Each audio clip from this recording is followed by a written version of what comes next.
friends, I Dr. Priyanka Dadupanthi, HOD Department of Science, welcome you all on behalf of Guru KPO. Today I am going to deliver a lecture on adaptations. Adaptation का मतलब क्या होता है? Adaptation का मतलब होता है किसी भी एक एनवायरनमेंट में आप अगर रह पाते हैं तो आपके अंदर जो चेंजेस आते हैं उन चेंजेस को हम एडेप्टेशन कहते हैं। अगर हम एंटायर यूनिवर्स की बात करें, अर्थ की बात करें, तो यहाँ पर बहुत सारे लिविंग ऑर्गेनिजम्स हैं। लिविंग ऑर्गेनिजम्स प्लांट्स भी हो सकते हैं और एनिमल्स भी हो सकते हैं, और हर एक स्पेसिफिक लिविंग ऑर्गेनिज्म का एक अलग से स्पेसिफाई एनवायरनमेंट होता है। उस एनवायरनमेंट में वो तभी सर्वाइव कर पाएगा जब उसके अंदर उसके अकॉर्डिंग मॉर्फोलॉजिकल या फिजियोलॉजिकल चेंजेस आएंगे। ये मॉर्फोलॉजिकल और फिजियोलॉजिकल जो चेंजेस होते हैं उन चेंजेस को ही हम एडेप्टेशन कहते हैं। अब हम अगर लिविंग एनवायरनमेंट की बात करते हैं तो लिविंग एनवायरनमेंट टू टाइप के हो सकते हैं, टेरेस्ट्रियल एनवायरनमेंट और aquatic environment. Aquatic environment fresh water में और मैराइन वाटर में, यानी कि साफ पानी में, और जो अपना लवण युक्त जो जल होता है, ऐसा वाटर जिसके अंदर बहुत सारे मिनरल्स की क्वांटिटी होती है, उसको हम मैराइन वाटर कहते हैं। एक्वेटिक एनिमल्स में किस तरीके के एडेप्टेशंस आते हैं, क्या क्या उनके स्पेसिफिक फिजियोलॉजिकल और मॉर्फोलॉजिकल फीचर्स होते हैं, उनके बारे में हम नेक्स्ट लेक्चर के अंदर बात करेंगे। आज हम बात करेंगे सिर्फ और सिर्फ टेरेस्ट्रियल एनिमल्स के अंदर। टेरेस्ट्रियल एनिमल्स या टेरेस्ट्रियल जो डाइवर्सिटी होती है वो भी कई तरीके की हो सकती है। कुछ एनिमल्स होते हैं जो लैंड के ऊपर रहते हैं, कुछ एनिमल्स माउंटेन पर रहते हैं, कुछ एनिमल्स डेजर्ट के अंदर रहते हैं। और हर एक एनवायरनमेंट के अंदर रहने के लिए एनिमल्स के अंदर अलग अलग तरीके का मॉर्फोलॉजिकल और फिजियोलॉजिकल एक्टिविटीज़ होती है। उनकी मॉर्फोलॉजी में भी कुछ चेंजेस आएंगे, उनकी बॉडी के अंदर जो रेगुलर फिजियोलॉजिकल एक्टिविटीज़ हो रही है उन एक्टिविटीज़ में भी एक चेंजेस आएगा। धीरे धीरे जब एनिमल्स के अंदर वो चेंजेस आते जाते हैं तो एनिमल उस एनवायरनमेंट में रहने के लिए अपने आप को अडप्ट कर लेता है और वो उसी एनवायरनमेंट का एक पार्ट हो जाता है। तभी हम अगर हम कहें कि जब माउंटेन पर हम जाते हैं, मान लीजिए हम 10 दिन 15 दिन माउंटेन पर रह कर आते हैं और वहाँ से जब हम सीधा लैंड के ऊपर आते हैं, माउंटेन से जब हम नीचे आते हैं, तो 1 या 2 दिन हमें अपने आप को उस एनवायरनमेंट के अकॉर्डिंग अडप्ट करने का समय लगता है। उसमें अडप्ट होने में हमें बहुत समय देना पड़ता है। हमारे अंदर बहुत सारे चेंजेस आते हैं और वो चेंजेस हमारी जो नॉर्मल लाइफ होती है उसको थोड़ा सा रूटीन लाइफ को डिस्टर्ब भी करते हैं। अभी हम बात करेंगे टेरेस्ट्रियल एनवायरनमेंट में। टेरेस्ट्रियल एनवायरनमेंट में भी जो स्पेसिफिक एनिमल्स होते हैं या जो डेजर्ट एनिमल्स होते हैं उन डेजर्ट एनिमल्स के बारे में हम बात करते हैं। डेजर्ट एनिमल या जो डेजर्ट का एनवायरनमेंट होता है वो नॉर्मल टेरेस्ट्रियल एनवायरनमेंट से बहुत डिफरेंट होता है। क्यों? क्योंकि जो डेजर्ट के अंदर एनिमल्स रहते हैं उन्हें 2 तरीके की प्रॉब्लम्स को फेस करना होता है। सबसे मेन प्रॉब्लम होती है कि वहाँ पर हीट का अमाउंट बहुत ज़्यादा होता है, यानी कि वहाँ पर टेम्परेचर बहुत ज़्यादा होता है।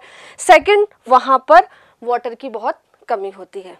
तो एक्सेसिव हीट और लैक ऑफ वाटर, इन दोनों के कारण जो डेजर्ट एनिमल्स होते हैं उन्हें डिहाइड्रेशन की प्रॉब्लम को फेस करना पड़ सकता है। और अगर लंबे टाइम तक डिहाइड्रेशन होता है तो जो लिविंग ऑर्गेनिज्म होता है वो सर्वाइव नहीं कर सकता और फाइनली उसकी डेथ हो जाती है। डेजर्ट में छोटा एनिमल भी होता है और बड़ा एनिमल भी होता है। अगर हम सबसे छोटे डेजर्ट एनिमल की बात करें तो वो होता है कंगारू रैट, और अगर हम सबसे बड़े डेजर्ट एनिमल की बात करें तो वो है कैमल। कैमल के बारे में हम 5th 6th 7th 8th से पढ़ते आ रहे हैं कि किस तरीके से कैमल रेगिस्तान के अंदर, डेजर्ट के अंदर अपने आप को अडप्ट करता है। अभी हम डिस्कस करेंगे कंगारू रैट के बारे में।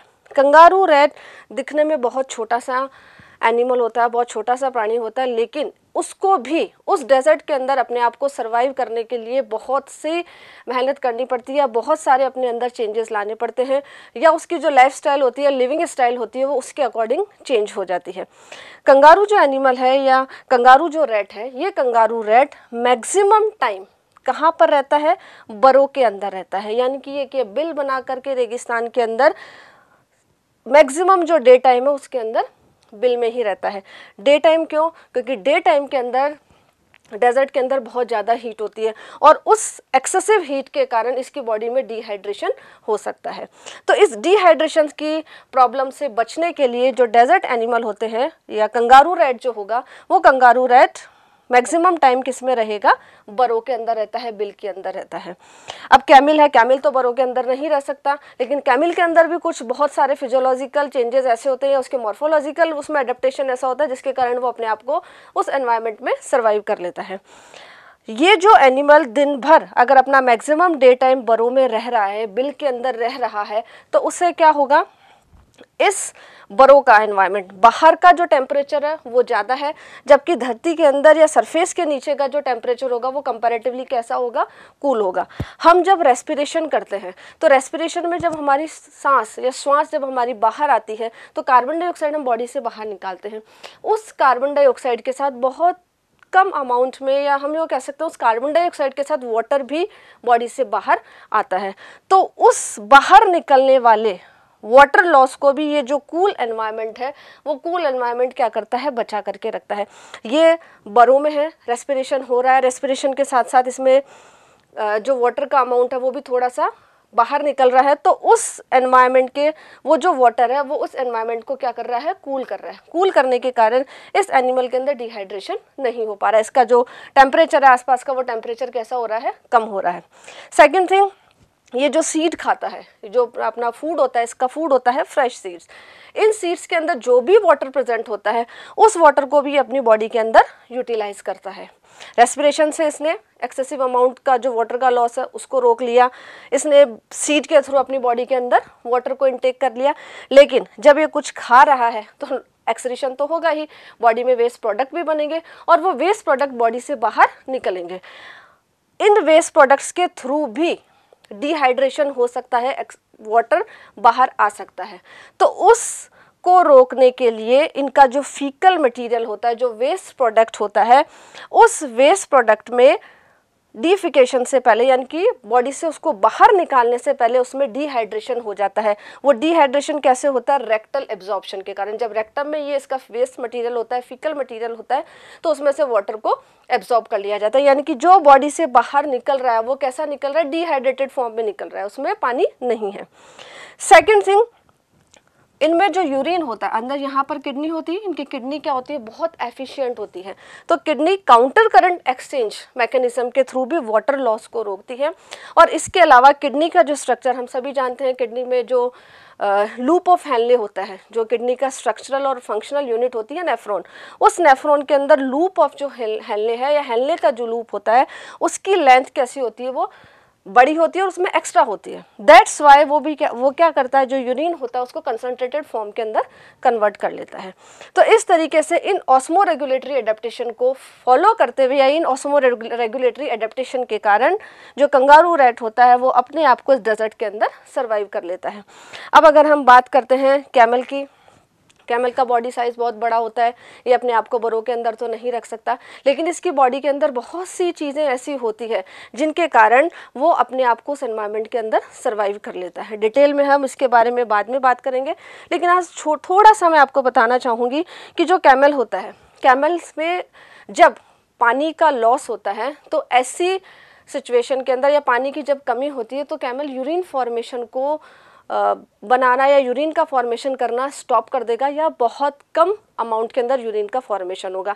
अब अगर यूरिन का फॉर्मेशन नहीं होगा या बहुत कम अमाउंट में होगा तो ऐसी कंडीशन में क्या होगा, जो यूरिया होगी वो बॉडी के अंदर स्टोर हो जाती है।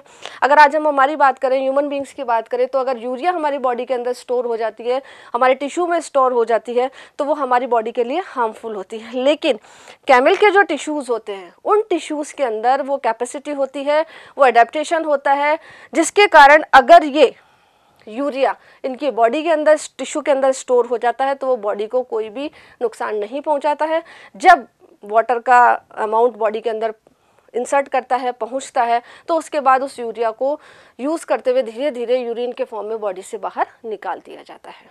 इसके अलावा भी कैमल में बहुत सारे एडेप्टेशंस होते हैं जो हम छोटी क्लासेस से भी पढ़ते आ रहे हैं और उनके बारे में हम डिटेल में स्टडी नेक्स्ट लेक्चर के अंदर करेंगे।